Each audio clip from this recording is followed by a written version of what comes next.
and he's going to second with a double. Holy cow! Hank Gibson is one strike away from the no-hitter. He takes off his cap. He mops his brow. He looks in and gets the sign. He starts the windup. Here's the pitch, and it's a strike called. A no-hitter for Gibson. Smith corks one into right down the line. It may go. Go crazy, folks. Go crazy. It's a home run, and the Cardinals have won the game by the score of 3-2 on a home run by the Wizard. Breaking ball, hit off the pitcher, to the third baseman, no play, base hit, 3,000 for a home run. Braves hits it in the air to center. We will see you tomorrow night.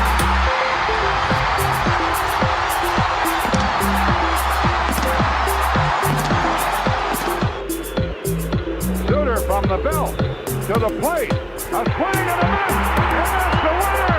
That's the winner. A World Series winner for the Cardinals.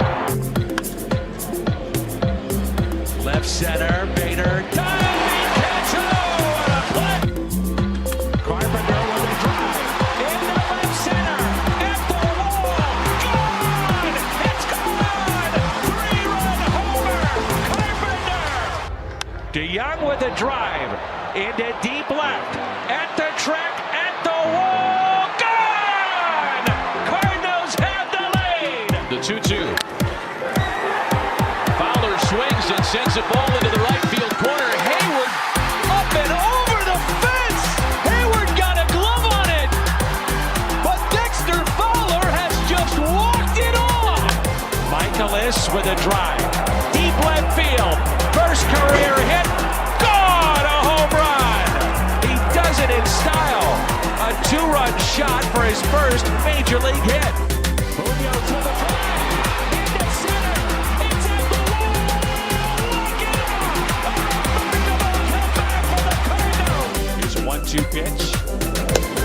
And a strikeout. Ponce de Leon, his first strikeout in the major leagues. There he goes, and Molina from his knees. Oh, my! Wow! Hi, I'm Miles Michaelis, This is Marshall Falk, and you're listening and you're listening to The Usual Suspects. to The Usual Suspects. Well, what's up, guys? I'm Brad, And I'm Aaron. and you are, like the men said, you're listening to The Usual Suspects. Hey, Aaron, how's your vacation go? Did anything exciting happen? Well, I mean, unfortunately for all three females that watch this show, I am, I guess, even more officially off the market. So, yep, like Brad said, I went on vacation, and I am now engaged, everybody. So how did you talk her into that? I have no idea. Like, I'm still confused. Like honestly, I was just waiting for me to do that. Like, just get down, on one knee as one does. And like Ashton Kutcher comes out and be like, you've been punked this whole time. And I'm like, oh my gosh, the long game. Like, this is crazy. So did you stutter whenever you did it? Were you nervous?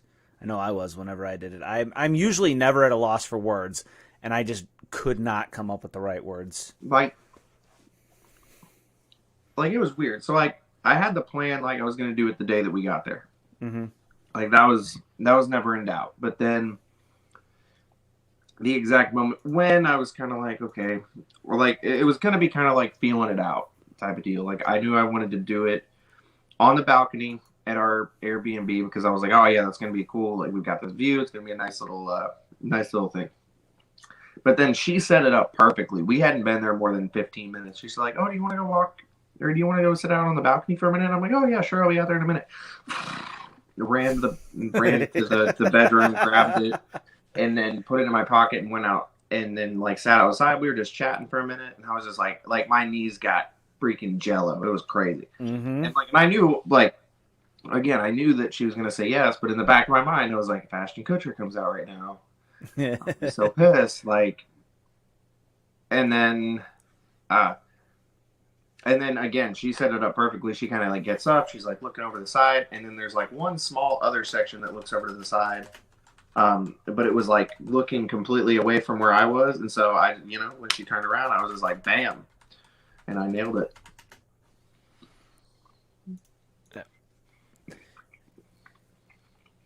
And then I'm going to show this one and hide this one. So congratulations, you guys. Super excited for you. Kind of had an idea that this was coming at some point. Yeah. Yeah, Terry. I mean, everybody else is just like, what took so long? Terry said, and 2 of the female viewers are your mom and Mrs. Brad. Right. So, I mean, it's not going to matter that much, but. Yeah. Okay. Well, that's an awesome story. I'm super happy for you.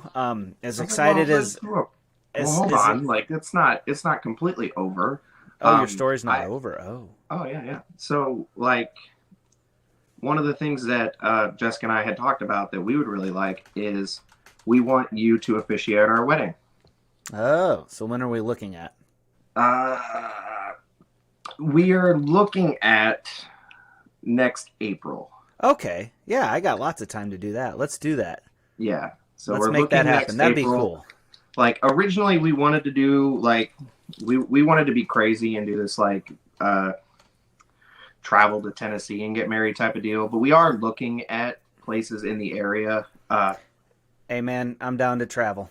So yeah, I mean, it all depends. Like, the place that we saw, like, we really like it, and it's, like, really cheap. When I say really cheap, it's like $150 to rent it for a day. Like I said, man, I am down to travel. So yeah, so I mean, we're looking at options, but we are looking in the Missouri, Illinois area just to get an idea. But yeah, we're looking like end of April, like April 22nd, 23rd, 24th. It's like that Friday, Saturday, Sunday. We don't know what day, but we're flexible and just looking right now. Okay, But, sounds good. I have only one stipulation, and I'm sure you already know what that is, but we'll talk about that once we're off air. It's not a big deal. Okay, so Aaron's getting married, everybody, and then he just asked me to perform the ceremony. For those of you who don't know, I am an ordained minister, so that is something that is in my personal bailiwick. Bailiwick is the word. I'm in my swim lane and doing that. So, Aaron, it's really exciting. For those of you also who don't know, I'm a youth minister, and Aaron came up through our youth group, and he's one of the original gangsters from one of my original classes. Yeah, like so, me, at one point, it was literally me and my buddy Spencer was the youth group. It consisted of a lot of ice cream. Mm-hmm. Yeah, because like we just didn't like. It was really funny because I remember for the longest time it was me and Spencer in the youth group, and then there were like 12 adults. Yeah, we build a team and hope that it turns out, and you know. Well, I mean, me and Spencer brought it because we ended up just absolutely like. Yeah. Like yeah, wrecking. You guys brought the energy, and then we had fun. Yeah. So for those of you who don't know, Ryan Anderson, I'm a substitute teacher as well because, you know, the youth minister is not a full-time job, so that helps pay the bills as well. Mm-hmm. Ryan went to high school, and I've subbed his classes several times. Ryan, I have many questions for you, and I need to have you on because Ryan's got his own YouTube thing going too. Lots of New England Patriots, but he really focuses, I think it's Toronto FC, if I'm correct. So the Toronto MLS team. So Ryan does his own show. You can follow him on Twitter at Ryan. Is it at Ryan Anderson? I don't remember. If you want to put it in there, Ryan, I'll throw it up on the stream. So anyway, let's get into Cardinals baseball because I feel like that's what most people came here to hear. Oh yeah. So trade deadline happened. And it was really, really, really, really, really, really exciting for everybody but the Cardinals fans. And, you know, as bad as it was for us, at least I'm not a Cubs fan. Dude, I'll tell you what, man. If I was a Cubs fan, I'd be pretty happy considering the talent that they have and how much they underperformed and what they were able to get for them. Mm-hmm. That Cubs team in like 5 years is going to be ridiculous. Like they've got so many prospects from all these big guys that even some of those guys that don't pan out, like they've got so many options now, right? That even if some of them don't pan out, some of them probably will, and they're going to end up being able to make a run here in a few years. But with that being said, it annoys me more that the Cardinals didn't go out and try to acquire a little bit more talent, because now you've got the Pirates and the Cubs that are essentially like, you can just beat those teams to death. Mm-hmm. And they've got a lot of games left against them coming up. Mm-hmm. So like that annoys me more than them just kind of like, let's see what happens. Like, seeing what the Cubs were doing, I wish they would have become more aggressive because of that, because that's a team that you're going to face a lot that now you can try to beat a lot. And if you really want to make up games, those are games you can't lose. Yeah. Well, the thing is this is what's frustrating to me. So for those of you who don't know, the Cardinals went out and they picked up 2 pitchers. They picked up one other guy. He was a early draft prospect, I think, from Toronto. And his name his name's escaping me now. A reliever. They picked him up a couple. He wasn't like a deadline deal. Right. I think they picked him. Like, I thought they picked him up just for like cash. Like, they didn't really cash considerations. Yeah. Yeah. So anyway, they picked him up, and but really the 2 big names that they picked up were J.A. Happ, who I think is a one-time All-Star, and then the other guy that they picked up, I want to say J.A. Happ was an All-Star in 2018, and then the other guy they picked up is John Lester. And they picked those guys up like at the 11th hour of the trade. Like both of those guys would have been solid deadline moves 3 years ago. Yeah. So, yeah, solid moves like 3 years ago is a great way of putting it. But like this year, Happ is 5-6 with a 6.7 ERA. Yeah, it's not good. 19 starts, 98 innings pitched, and a WHIP of 1.59. Yeah, like, that's not good. Not that Lester's much better, but... Well, let's see what Lester is. He's like 5.01 or something. Yeah. Lester's 3-5 with a 5.02 in 16 games, 75 innings pitched with a WHIP of 1.593, so essentially a 1.6 walks per hits innings pitched. So... they got names. If you're putting Happ in your rotation, which I'm not 100% sure that they're doing that, you got 4 lefties in your rotation. Mm-hmm. No, I think that they are putting Happ in the rotation. Now, I think Happ comes out of the rotation when Michaelis and Flaherty get back. Yeah. And I think this sets them up for that, what do you call it? Ryan, we'll put some respect on J.A. Happ's name whenever he does something respectful for us. So I mean, I'm not gonna lie. Just from hearing the move itself, like, I didn't know what Happ had done this year. Just seeing like the Cardinals have traded for J.A. Happ for John Gant. I'm like, oh, okay, that's not bad. And then I see what he did this year, and I'm like, ooh, that's not great. Like, I think that there's still talent there, and I feel the same, like, pretty similar to Lester. I think that there's still talent there, but both of those guys are underperforming. Oh, absolutely. And well, and the age doesn't scare me as much because, Adam Wainwright. Yeah. I mean, what if Adam Wainwright can do it, why couldn't these guys? Mm-hmm. But, like, I guess the frustration to me is this, that, the Cardinals they filled a need, right? They needed starting pitching, and J.A. Happ and John Lester are starting pitchers. They filled that need at the deadline. The unfortunate thing to me is they've known they've needed starting pitching since June. And this is one of my things on about the Cardinals organization from the top to management. They are very slow reacting, right? So they'll recognize, I'm assuming they'll recognize a problem, but they won't do anything. They'll wait and see. They definitely take the wait and see approach. And then, like, in this instance, it seems like all these guys were moving. And now, to be fair, the trade deadline, the teams in the trade deadline, at the trade deadline, looked a lot different than they did in the month of June, right? So the Cubs were in first in June. Yeah. I believe that the Nationals were competitive in June. And then I was like, ooh, I don't know if guys are going to get traded. And then they traded everybody.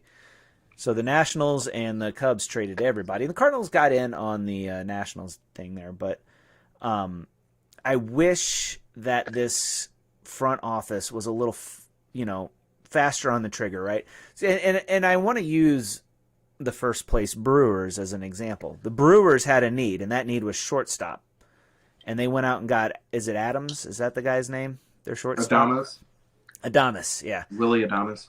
Yeah, they went out and got him, and when they got him, they went on a tear because he fixed what was broken in that team.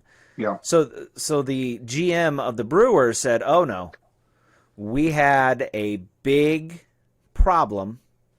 We need to fix this." And then they went out and they made a trade. They didn't wait to see what the market was going to do. They didn't wait for the market to come to them. They went out and made something happen, and they're gonna probably win the division because of it. Yeah, it wouldn't surprise me at all. But like one of the things that the Brewers have that the Cardinals haven't really had is like top end starting pitching. Like, Yeah, I saw when you've something got guys today. like Burns and Woodruff that are pitching the way that they are. Like that's going to win you a lot of games, and the Cardinals don't have that. Like Wainwright's been really good, KK's been pretty good, but like it's not the same level, Right. and so the Cardinals need that. But what you got were two starters with ERAs over 5. Right. So that's where, at least for me, like I wasn't as upset about the moves as some people were. I'm like, okay, they at least addressed it. And in reality, you only need one of them to kind of pan out because you've got Flaherty and Michaelis coming back. And at that point, if both of those guys come back, like, what's your rotation look like? Right. Because now you picked up 2 guys to fill one spot. And the way LeBlanc's pitching, I wouldn't take him out of the rotation. Mm-mm. Like, and that's something that a lot of people need to consider too. Like the Wade LeBlanc deal, everyone's like, really, Wade LeBlanc? Why on earth did they get it? Look at his stats so far as a starter for St. Louis. He's pitched pretty well. Like, that's a deal that's going to be like, low-hanging fruit that everybody talks about. Like, oh, that's all the Cardinals do. But like there's a lot of those moves that the Cardinals make that actually kind of pan out. Like, there's plenty that don't, but you can look at every single team in the major leagues and look at those deals that don't pan out. Look at the Twins right now with J.A. Happ. How did that work for them? It didn't. Yeah. So they traded him to us for John Gant and a prospect. And he hasn't worked out for them yet either. Yeah. I feel bad for Gant because yeah, he's got some issues, and I'm not sure what those issues are. Control. Mainly, it's throwing strikes, but he's never been like that before. This year's been like really bad for him. So I wonder if he used the sticky stuff, and he just got really used to using the sticky stuff.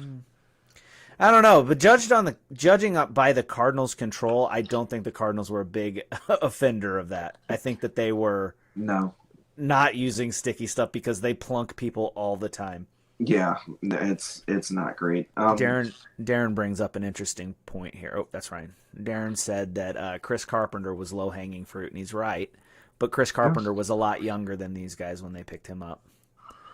Yeah, I mean, and that's the thing. Like, you can get guys like that where, and then you can kind of develop them in your system, and you can kind of change their careers a little bit. Like, there's certainly cases that you can do that, but now, I'm not gonna lie. There's not a whole lot about the Cardinals like organization as far as a coaching standpoint that I want anybody to develop.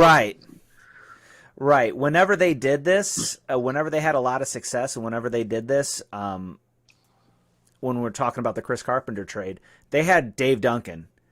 And Dave Duncan had a track record of picking guys up off the junk heap and being like, hey, it's this and this, and if you fix these 2 things, you're going to be a stud. He did that with Jeff Suppan, Woody Williams, Weaver, Jeff Weaver?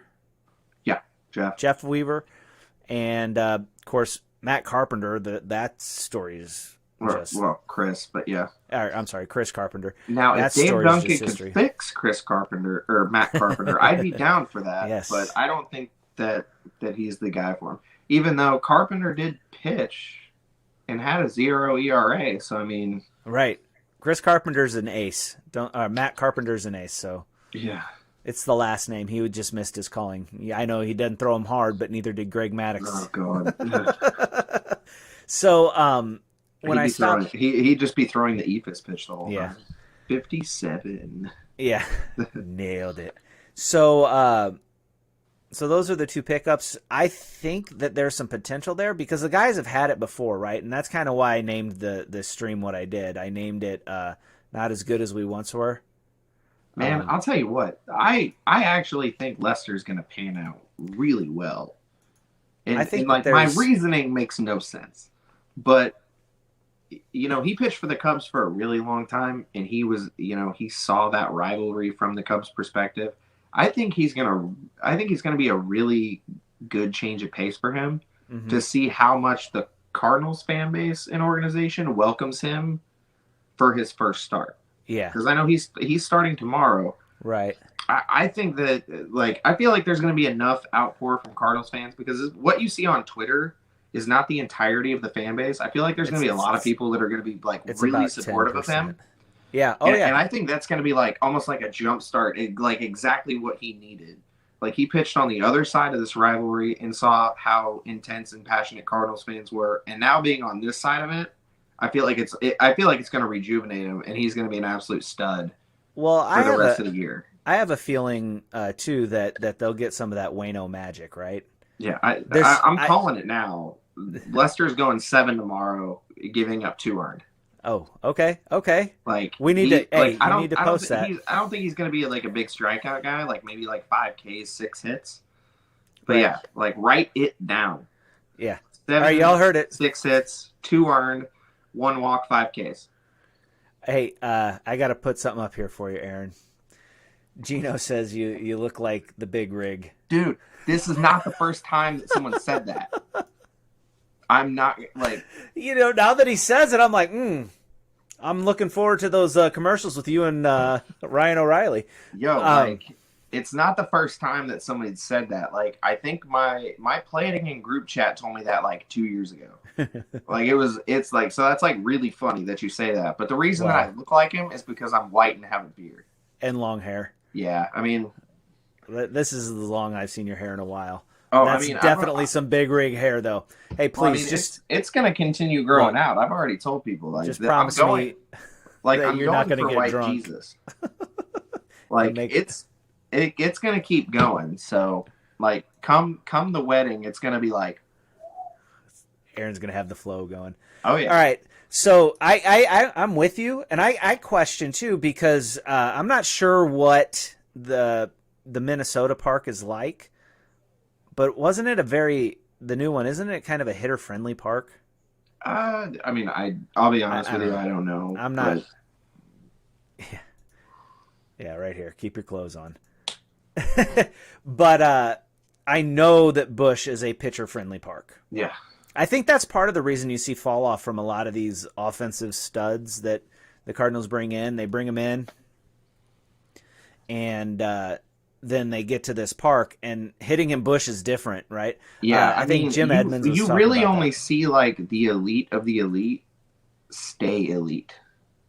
Right. You know what I mean? Like guys like Pujols in their prime, Holiday in their prime, and even so you're seeing a little bit with Arenado, if you're not a top hitter, right? If you're just a good hitter, you're probably not going to get better at Busch. Right. It's going to hurt you because the stuff that you could get away with, balls that would get out and say Wrigley or some other ballpark, is not going to get out in St. Louis. I believe Jim Edmonds was talking about this the other night. He said playing center field at New Busch, he says it's not like playing at Old Busch. He says it's more like playing at Coors Field out in Colorado because the gap, the power alleys are so big.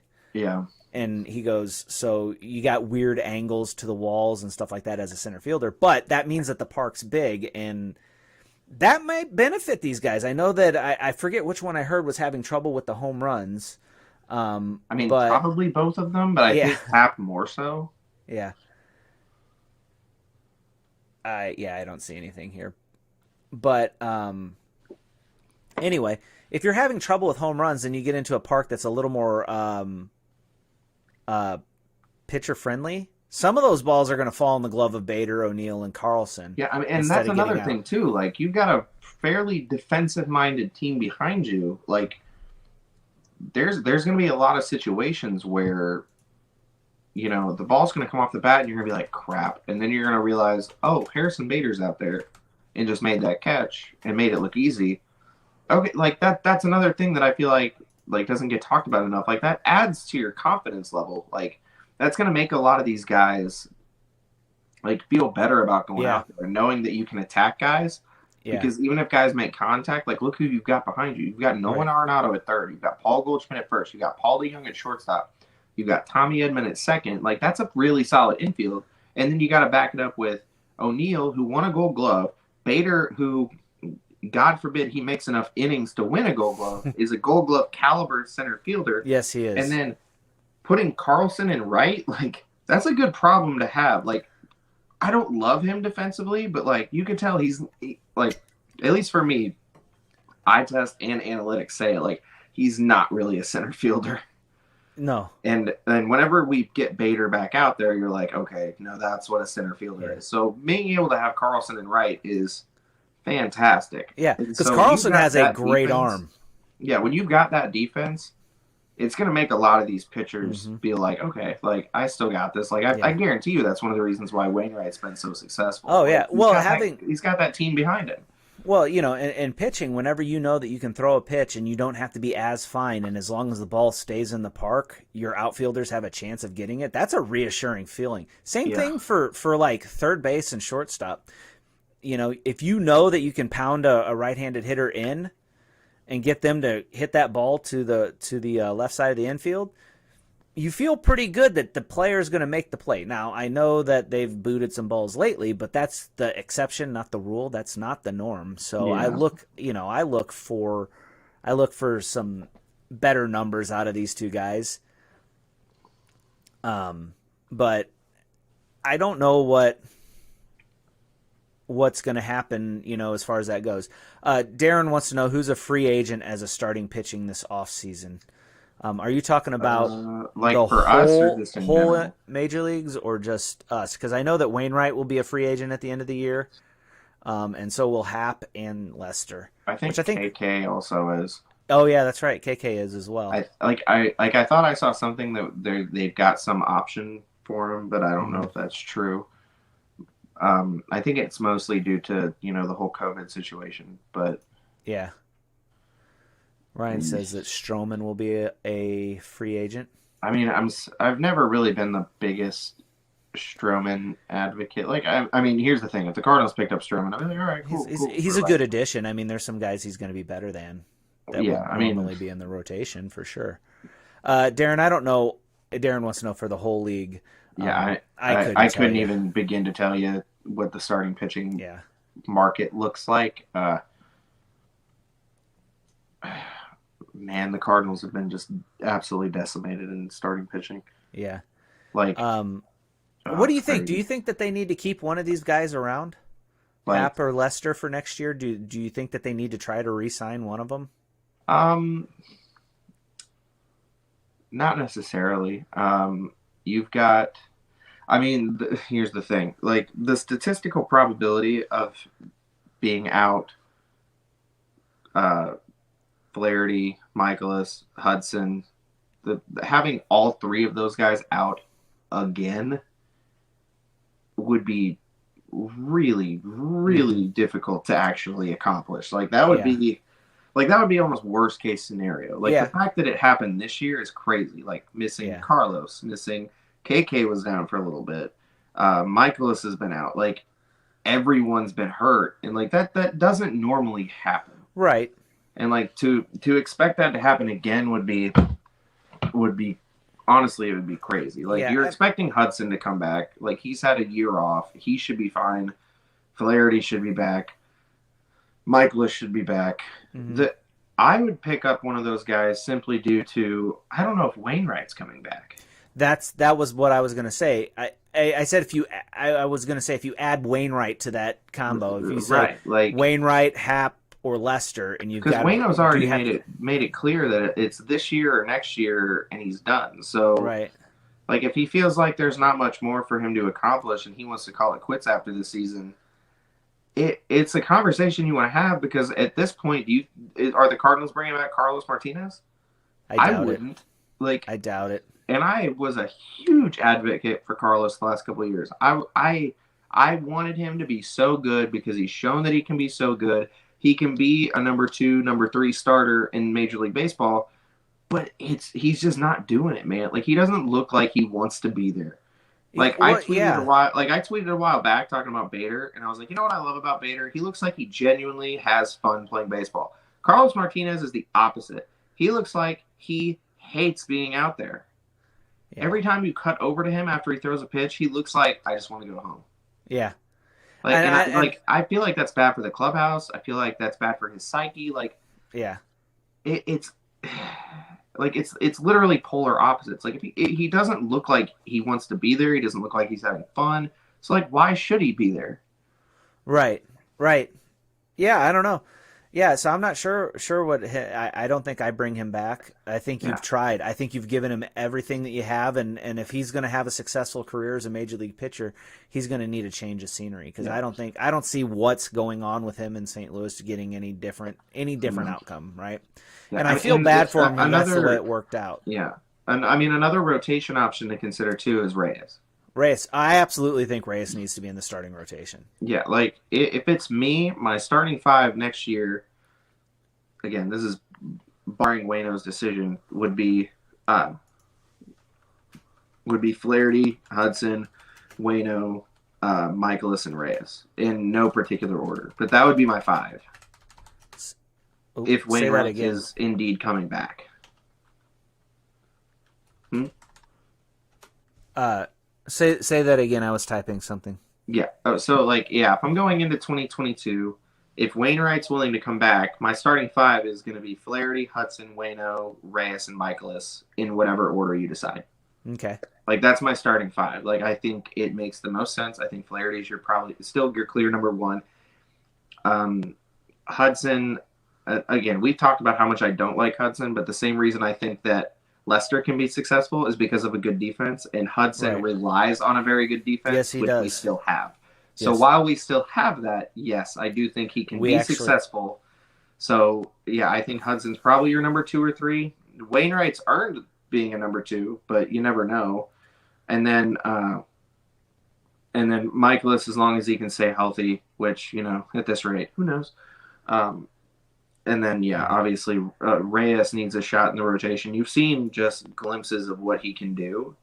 Yeah. Like, imagine being able to have him for 7 or 8 innings at a time. Oh, I know. He would be so cool. Good. He'd be so good. And I think he wants to be in the rotation. I think too. He's following the course this year, and he's like, that's for next season. I'm doing what I can to help the team this year. Well, and that's one of the awesome.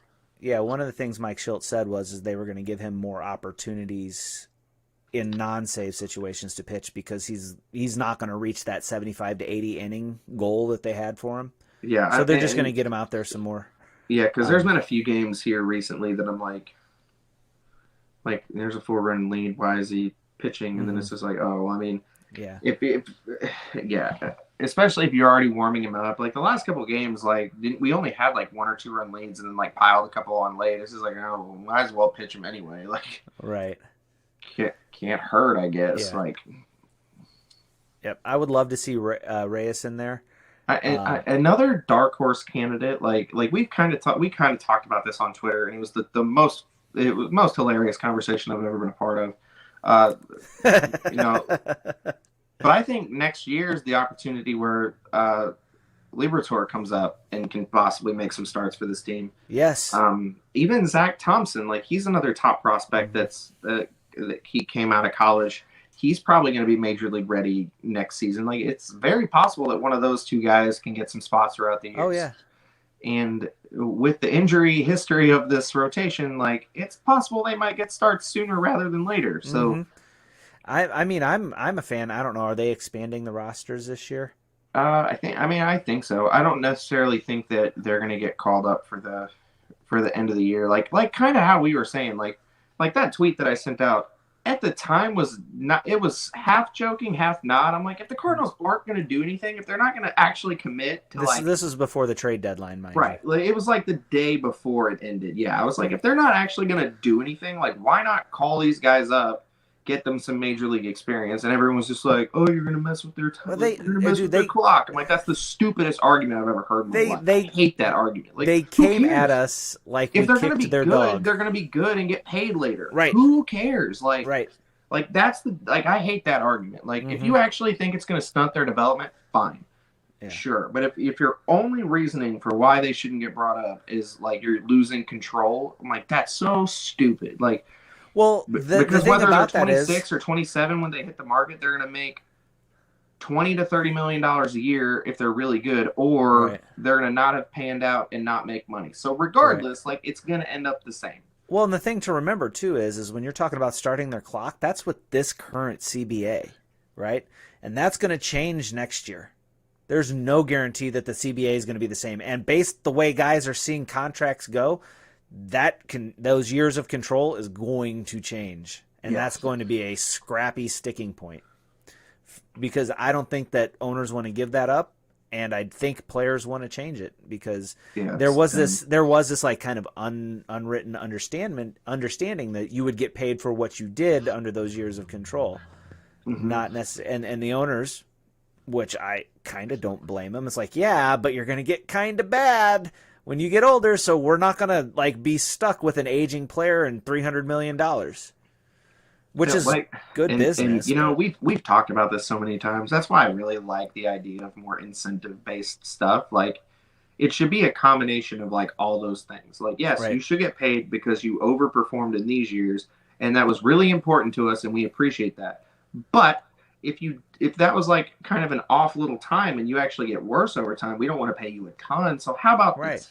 If you play really well, you can earn up to this. However, if you come down to earth, maybe you get paid a little bit less. You know what I mean? Like, maybe that's how you negotiate those years of control. The contract is going to be performance based, so that player can then earn his money whenever he's still under control. And the better that player does, the more money they make. That would work. I don't know if they'll agree to that. No, but I think that's a good idea. And and here's the thing, like, so many other sports rely on like marketing. Like the NBA is a perfect example. Like a lot of these athletes, they get like sponsorships with different companies, and that's where like a lot of these guys make the majority of their money. Like, if baseball players want to make more money, make yourself more marketable. For crying out loud, like, get the game of baseball out there more. Like, and people talk about like Trout and how like he's not really out there in the media, and like that's not the kind of guy he is. But he's also the perfect guy that could actually like kickstart Major League Baseball earning that type of like national spotlight, because like basketball players do it, football players do it, baseball players don't really do it. Like, you see it from like a couple guys, and that's it. Well, and, like, I think that's, you really want to make money, do some stuff like that. I know people go after like Major League Baseball, like market your stars, but those stars have agents. Market yourself. Yeah. Like, as much as people hate Trevor Bauer, him doing his YouTube stuff. Oh, that took off. Like, it's good for him. Now what he's going through now is not terrible, good. And it's not good at all. But as far as like getting yourself out there, it's a good idea. So don't necessarily look at the individual and his issues. Look at the idea and what it did. Yep, absolutely. And kind of to piggyback on that, I wouldn't necessarily want to see Major League Baseball become like the NBA, because I feel like the NBA is more about the player than the teams. And I think you would be losing something from baseball if you did that.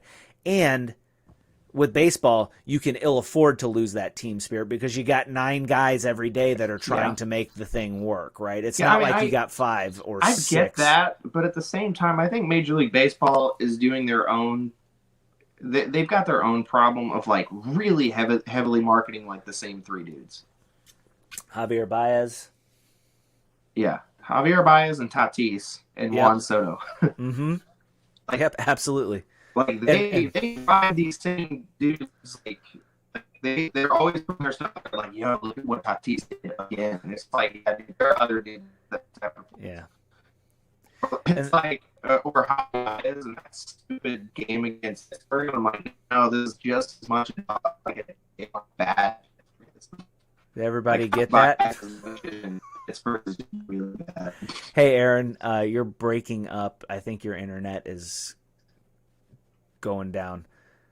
Possible. Yeah, you sound like Mr. Roboto right now. Oh, So- well, that I can't help you with. I have no idea. Yeah. Well, I think that's kind of the thing. Major League Baseball needs to promote stars and not just a couple guys. Because the couple guys, like, ask me if I care about Fernando Tatis Jr. Do you care about Fernando Tatis Jr.? I mean, a little bit. Do I care about Juan Soto? Not at all. Do I care about Javier Baez, El Mago? No. Actually, I hate him. I can't stand the El Mago thing. I don't think he's that good defensively. I think he makes spectacular plays and then boots easy ones. Yeah. The dude's great at tagging guys out trying to steal second base. He makes some crazy tags. But then he goes up there and swings down on one knee and swings through 90% of the pitches he swings at. It's just ridiculous. It's pretty tremendous, yeah. Yeah. It's like, watch me make my bat disappear mid-swing. El Mago. For those of you who don't know, I think that means the magician in Spanish. So, anyway. So, yeah. like, you're not going to get... I'll make the strike zone disappear. Yeah. So, make my batting average disappear. But you're not going to get... Javier Baez had that, like, one really, really solid year, but then outside of that, it's been kind of like... He's been okay. He's a good player, but it's like he's not the face of baseball. Like, right. And he's the one that they push more than anybody. Yeah, like when I'm scrolling Twitter and I get a tweet about a player from Major League Baseball, 9 times out of 10 it's Javier Baez. Yeah, it's like I like his passion in the game, and I want to see that more. Like we've talked about this before. That's why I really, really like watching Harrison Bader play. Even when he wasn't like a huge performer offensively, you could tell that he was out there. He was having fun all the time. He was a good vibe in the clubhouse. And that's the type of players that I want to see more of. Like, I want to see guys that are out there having fun. Like, no offense to Goldie. But man, there are some times where he does not look like he's having a good time at all. Like, he looks like he's being too serious. Like, I wish those guys would just laugh a little bit more. Right. Like I wish there would be just a little bit more, like, a lighter mood sometimes. Like, everyone's all like, this sucks. It's so serious. So serious. But I just think that's Paul Goldschmidt's personality. I think he's a very level dude, and there's not a lot of this, and there's not a lot of that. Right. Not a lot of this. He's just kind of in the middle. I just wish he would get up to, like, here. Yeah. He's always here. Yeah. You don't have to you don't have to go to 10, but give me a solid 7. Like, I just want 7. Paul Goldschmidt and that applesauce commercial. I mean, just bring it up a little bit. Look like, okay. Yeah, there he is. There he is. Like, yeah. So, what do you think? I mean, for the rest of the season, I just got this feeling. I know that Mozeliak talked about, well, we wanted to do something to help us out with the rest of the season and blah blah. I keep hearing about this, like this move that didn't pan out. What on earth could that move have even been? Like, I saw glimpses that they were linked to Trevor Story, but were they though? Like, because like I tweeted about that too. Like, I've had some really quality tweets lately. You should you should follow me on Twitter at AaronMSTL. I've been killing it on Twitter. Like, it's actually pretty tremendous. But, like, I tweeted that out, too. Like, if the Rockies traded Trevor Story to St. Louis, Colorado would riot. Like, they've already traded us Arenado and $50 million. Mm-hmm. Do you think there's any possibility that the front office in Colorado even begins to think that a trade with St. Louis is a good idea? You will never get fans in the stand again if that the guy who made the trade for Arenado isn't the GM in Colorado any longer because of that trade. I don't think that Colorado would have accepted that trade even if St. Louis offered Liberatore or Gorman or Herrera. Like, I don't think Colorado would even accept the trade because they don't want that backlash. Right. It's a PR problem waiting to happen. Like, Yeah. No, But- don't get me wrong. If they would have made that trade, I'd have been like, all right, okay. let's see what happens. Like, you know, Yeah. he's got his buddy Arenado over there. I actually think they will be players for him. I do too. In free agency. I think that's think a so, too. legitimate possibility. And I think they should move DeYoung to second. But that's neither here nor there. I think that if I suspect that there will be a DH next year, right? I think that there's a better chance that there will be DH in the NL than not next year. And if you bring Story in, that opens up a spot to keep a DeYoung in the lineup. Yeah. Be it him playing second base or him being the DH or You can honestly platoon him and Story at shortstop. Because if you look at the last like 3 or 4 years, like they're both solid defensively at shortstop, so you're not going to like lose having one of them out there over the other. And at least this season, because I saw this come up a lot, people were like whenever the rumors were circling, like, oh, they could be in on Story. Like, if you look at the numbers between Story and DeYoung this year, they're not that different. Like, and that's one thing that you have to consider with DeYoung. Like, yeah, his average is kind of low. He had a good month of July. Ideally, he kind of keeps that going a little bit. And I've said this before, even if he can push his average up into like the 230, 240 range and have an OPS around 740, 750, I'm like, it's not great, but it's not bad. Like, well, if he can push it up there, that's how he finished the year. But what he's going to have to do to push it up there is going to be very welcome among Cardinals fans, right? Yeah, I mean, to get his average up to that point. Just look at what he did in July. Like, he raised his average from like 160 to 205 or 160 to 200. Well, he was at 130 at one point. Yeah, I mean, that was a little bit earlier, but yeah, I mean, he raised his average up quite a bit just over the last month. Right. And this isn't a new trend either. If you look at his last 3 seasons, he's got a pretty decent walk rate. His strikeout rate's still terrible. Yeah. He just needs to hang out with Bader more because holy crap, Bader's strikeout rate is literally in half of what it was last season. Yeah. It is crazy how much Harrison Bader has improved. What is he? 294 or something like that? 289, I think. Did he was at 290 something. He was 0 for 4 last night. Okay. We'll get it up here in just a second. Harrison Bader right now. It's either 289 or 286. 286. Nailed it. And his slugging is 509, OPS 856, OPS plus 136. Yeah, that's really good. Hey, anybody out there listening right now, tell me you wouldn't take that from him. Pinned tweet. It is. Check Aaron's pinned tweet out.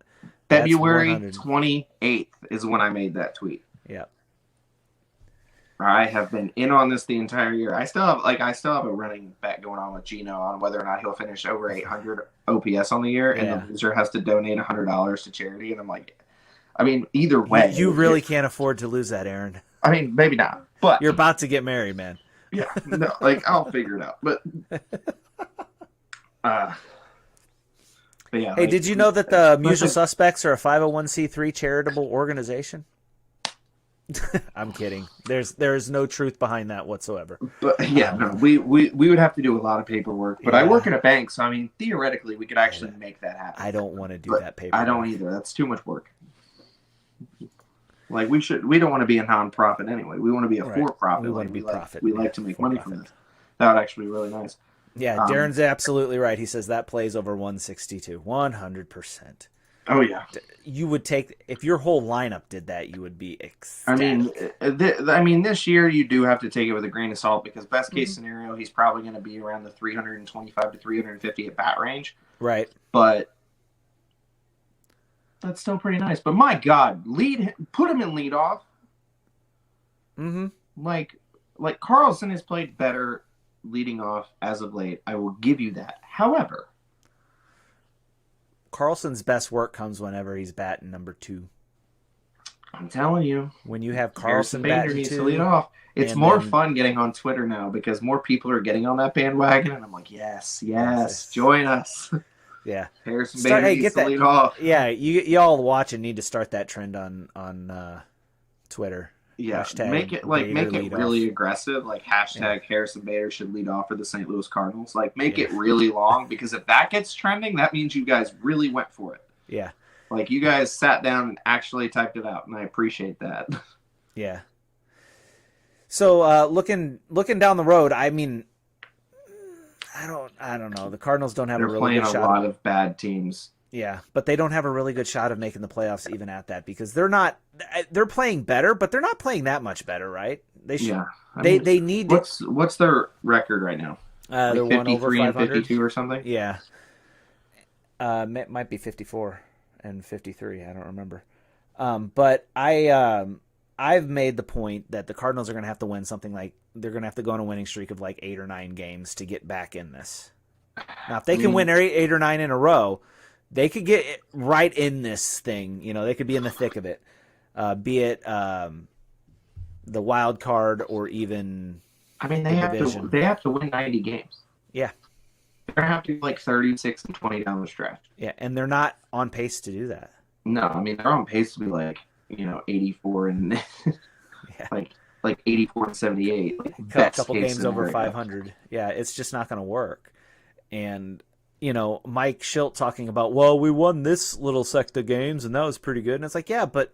You're like, yeah, and you also had the worst June in baseball. Like, yeah. You to counter that, you don't have to have the best August in baseball. Right. He likes to point back to what happened in 2019. And it's like, yeah, but you were only like 4 games out in 2019. Yeah.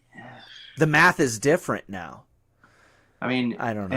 And then you've got those even more hardcore fans being like, but 2011, that was our year. I'm like, you had Albert Pujols, you had Chris Carpenter. Yep. You don't have that right now. Like to be fair, Paul Goldschmidt and Nolan Arenado, they're some pretty solid dudes. Yeah. But I think they're what? They're both hovering like right at an 800 OPS. Fun fact, Harrison Bader has the highest OPS on this team right now. He's the best hitter on this team right now. Yeah, so... Yeah. Yeah. This is where you're at, and you need your guys. You need your guys to be better. I mean, if you're going to compare, technically speaking, you're trying to compare Albert Pujols, because he was the best hitter for the Cardinals, to Harrison Bader, who is the current best hitter for the Cardinals. Nah, dog, that don't work. That's not how this works at all. That's not a comparison that you can make. You can only compare the amount of games that they were back, but you would be able to argue that team had the ability to actually make that run, whereas this team, I don't know. Yeah, I don't think that's happening. I feel like I think the problem is too, that team's manager was a lot better too. So down the stretch, Tony La Russa won them games that Mike Schilt wouldn't have won. Yeah. I'll give you an example, right? Tony La Russa would not have let Jake Woodford stay in that game to give up that many runs in the third. There's not a chance. I was listening to that game in the car, and that was right after I tweeted the whole this team already looks lost. I saw the because I had pulled the game cast up and seen what the deal was, and I was like, man, they're already down. It's the second inning. What are we doing? And then I'm just listening to it and listening to it and listening to it. And I'm like, they've already given up. It's the third inning, and they don't even sound like they're invested in this game. Right, and it seems like that happens a lot under Schilt. Schilt's like, well, this one's a loss. I don't want to burn up my bullpen. We'll get them next time. And at some point, there's not a next time, right? Yeah. I mean, let's be honest. You're running out of next time. Yeah, let's be honest. You want to be in the playoffs with a burnt-up bullpen more than you want to be on the golf course with a rested bullpen. Am I right? The rested bullpen doesn't do you any good if you don't get into the playoffs. And so there comes a time, and I believe Tommy Lasorda said this, and he sent Tony La Russa a riding crop. He said there comes a time when you have to take a crop to your team. And Mike Schilt doesn't have that in him. He doesn't have it in him to take the crop to the team. And that means being not popular with your guys. That means pulling Jake Woodford out before, when it's 3-0, and not then... I'm not even sure what his line of thinking was. If it was save the bullpen, then you got to run him back out the next couple innings, right? Because you're not saving the bullpen. But he ran him out there, let him give up 7, and then he pinch hit for him the next inning. And it's like, what are you even doing? Yeah. What are you even doing? You get so stuck in this is how you do baseball that you miss looking at the specific of your situation. He manages from like the 3,000-foot view, and he doesn't look at the specifics of what he's doing. And it bothers me, right? The same thing happened when they lost that game to the Cubs. They should have swept the Cubs. Yeah, no, that was a very, very, very He bad left. game. I mean, and I know Reyes. Reyes is probably one of the best closers in the game right now. But you can tell when a guy doesn't But he didn't have it. My dog could tell he didn't have it, and he left him in there, and I lost my mind. When you see that their team doesn't have it, or if you see a guy doesn't have it, you go out there and you're like, hey, bud, you don't have it tonight. Grab a shower, get ready for the next game, and I'm going to put somebody else out here. And you don't know, with this bullpen, you don't know what you're going to get whenever you run somebody else out there, right? Yeah. You don't know if they're going to have it, but what you do know is what you're doing isn't working, so you need to try something else. Not having the exact right answer, knowing what the exact right answer is not an excuse for not doing or for keep doing the wrong thing in the situation that you're in. That applies anywhere in life, right? If you know what you're doing isn't working, you have to try something else. But he just keeps doing the same old thing. It's like he's got the complete idiot's guide to managing a baseball team, and that's how he manages the team. Yeah, and it frustrates and it doesn't me. help. And it doesn't help either when some of those guys don't have it and they leave them in there for too long. And then you go to your guy and you're like, hey, man, we already kind of screwed this up, so we need you to get us out of it. Yeah, and go he's just like, mop what? up. You shouldn't have put us in this situation. Right. And Absolutely. now it's oh my gosh, it's just like, yeah, sorry, man. Now you gotta dig us out of this hole. It's just like, bro, you just handed me a shovel. Like, how do you expect me to dig out of this? Like, and it's rough. Like, because like, yeah, like when you've got a guy like Reyes that doesn't have it, what's your option? You've got like one. Well, Gallegos was in the bullpen still. They haven't used him yet. So that to me was the obvious choice, right? Like, you play to win the game. You can't go, don't want to use up Gallegos because then we won't have him next game. Well, what ended up happening is you ended up having to use him anyway, and you still lost the game, and you still didn't have him for the next game. So if you use him and you lose him for the next game, at least you're trading your win for a lot. You're trading that guy in the bullpen the next game for a win tonight. yeah, like I can't, stop thinking about tomorrow, win the game tonight, and worry about tomorrow. Yeah.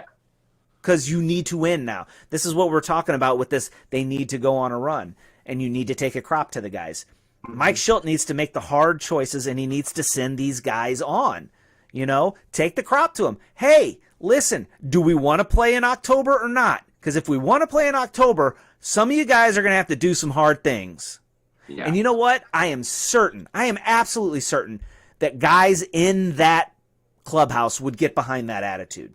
Yeah. Heck yeah, throw me out there. And the guys that don't want to be out there, take note and remember that when the offseason comes because you don't want that nonsense on your team.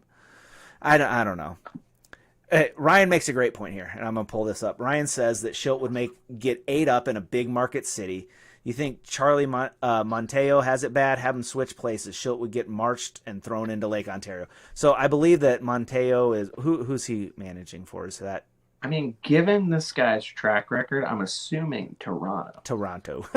And I don't know if he's the Toronto FC manager or the Toronto Blue Jays manager. Yeah. But so Darren's like, playoffs, I hope we can win a game. At least that's the way they've been playing. Yeah, I know. I mean, I am happy that they were take 2 out of 3 from Minnesota. But yeah, like that second game, it was almost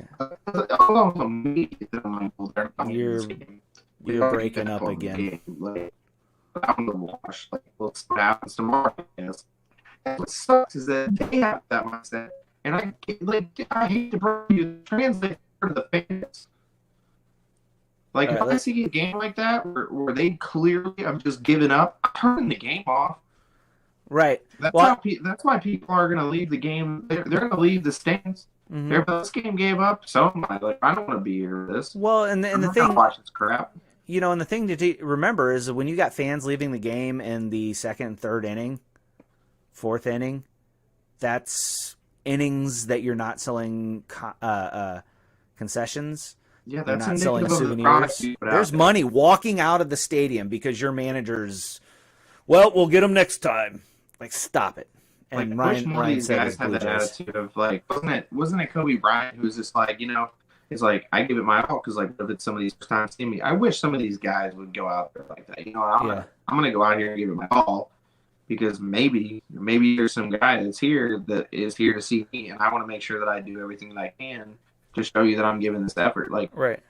that's why I like watching guys hustling down first baseline.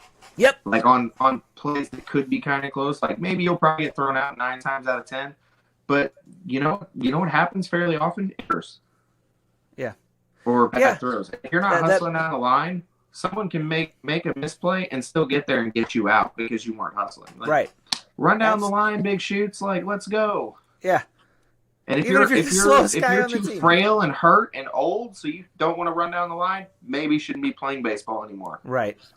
Like, Absolutely. hate to break it to you, it is a fairly grueling sport. People can say what they want about baseball, and it's the lazy sport. It's not like football. It's not like basketball. It's not like soccer. It's not like any of these other sports. Like that's fine. You don't play 162 games a year. That's Right. still very grueling on your body. Baseball is twice as many games as the next closest sport, Yeah. or so.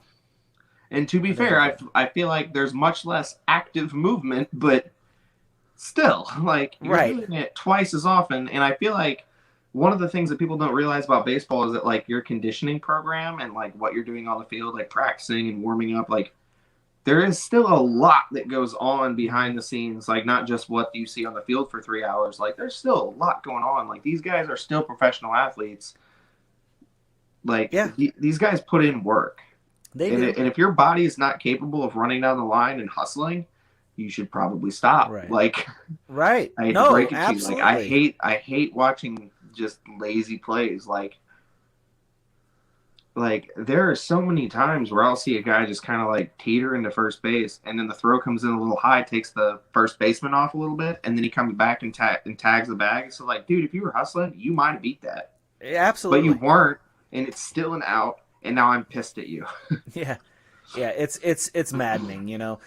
And you know, there are guys like KK. You watch KK run to first base? Mm-hmm. The dude runs. Yeah. The dude runs, and he's a pitcher. He hurt himself doing it, but That's not the point. It's the principle. I mean, and that's kind of it. And that's interesting too, because if you look at this, and I don't know how many of you guys saw Team USA against Japan today, but you Not saw much. two different cultures of baseball. And there is Japan plays a team game. They play a self-sacrificing game. And so in the Olympics, when you go into extra innings, they don't just put a runner on second. They put a runner on first. So in the Olympics, you've got a runner on first and second with nobody out to start the extra innings. I don't like that. Well, it leaves the double play in order. So Team Still don't USA like is the it. visiting team. It's 6-6. They go into the 10th inning, and they've got runner on second, runner on first. First batter up is Todd Frazier. Now, you're playing Japan. What should Todd Frazier do? I mean, I don't know. Probably not hit into a double play. Well, Todd Frazier didn't hit into a double play. Mm. But you're playing Japan. Japan plays team, solid, fundamental baseball. So Japan is going to, when they get their chance, they're going to bunt the runners over. Yeah. They're going to give up the out at first, and then they'll try to get a sac fly to get at least one home, if not a base hit to get two home. So if you're Team USA, you've got to just understand that Japan is going to get one of those two guys home. So you have got to get at least one of your two guys home. So what does Frazier need to do? Frazier needs to put a bunt down. Does Frazier do that? No. Frazier made an out. Next guy made an out. They made 3 outs, and they scored no runs. So Japan comes up, and I looked at Terry. I said, Japan is going to bunt once and then sac fly, and this game's going to be over. And guess what Japan did? I'm going to assume. Okay, hold on. Bunt? Yes. A great bunt, too. A perfect bunt. Sack fly. It didn't end up being a sac fly. It was a base hit. It ended up being a hit because Team USA brought in one of their outfielders to play infield. Oh. And Okay. that, you know, they had 2 outfielders. And it would have been an out. It would have been a sac fly. It was that kind of hit. But Yeah. they just, because they only had 2 outfielders, it ended up landing. Like when the ball was hit in the outfield, Team USA just started walking in because there's nothing they could do at that point. And Mike Scioscia is the manager. And he has got to know that. You're like, why on earth are you bringing somebody in? This isn't church softball. You're not just poking it everywhere. Like, that's one thing about, like, Japanese baseball that I really like. They can kind of put it where they want. Mm-hmm. Like, they want to slap one over here because you put it on the shift. Okay. You don't see that in Major League Baseball. No. And it is infuriating. Well, that's You're like, kind of... hey, you know why you keep hitting into the shift? Because you don't know how to just watch it in and dump it to the other side. Like, do that. Like, when there's not a third baseman there, it doesn't take a hard hit to get it past the third baseman who's not there. Yeah. You know, a lazy ground ball to the third baseman when the third baseman's playing shortstop and there's nobody standing there is a double all day long. Mm-hmm. As a matter of fact, it's got a better chance of a double because it dies before it gets to the outfielder. Mm-hmm. So you've got two guys that have to run and pick up a stopped ball laying in the dead spot of the outfield. But my thing is this. You have to be aware of who you're playing and what you're playing against. And I'm seeing too many managers who don't do that. And I really see it with Mike Schilt. Mike Schilt is he's slow on the trigger. Tony Gwynn could probably hit 450, Darren. Darren said that Tony Gwynn could hit 400 this day and age with an over-reliance on the shift. Yeah, but here's the thing. Eventually they would stop shifting against Tony Gwynn. Yeah, they just wouldn't shift on him because he can hit it wherever. But so there's – and that's kind of why – what I'm bringing this back. There is a culture of baseball that exists in the East. And when I say the East, I'm talking about like Korea and Japan. Europe. Or not Europe, but Asia, yeah. Yeah, and the Asian teams. And that's that attitude, right? There's no big I's and little U's on this team. We do what we need to do. And you run the ball out when you go to first. And you put the bunt down whenever the bunt needs to go down and stuff like that. If we could bring that heart to American baseball and then spice it up with the flair, my gosh, would you have a product? Because you'd have a lot of action, a lot of guys giving their all, and it'd be exciting. But we don't do that. Yeah. It just bothers me. Well, Aaron, we are at 1 hour and 7 minutes. We are indeed. So we're running out of time. We want to thank you guys all for joining us. I don't know, Aaron, if you have anything to add real quick. Nothing too significant. Okay. Same as before. Like they need to go on a pretty significant run. Like I think if they don't win 90 games, they're probably not making the playoffs. And at this rate, they're gonna have to go like 34-18. Yeah, they're gonna have to. It's gonna be like they're like 36-18. Like it's gonna be a really long road. I am less what's it called? Less optimistic. I'm actually going a different route there.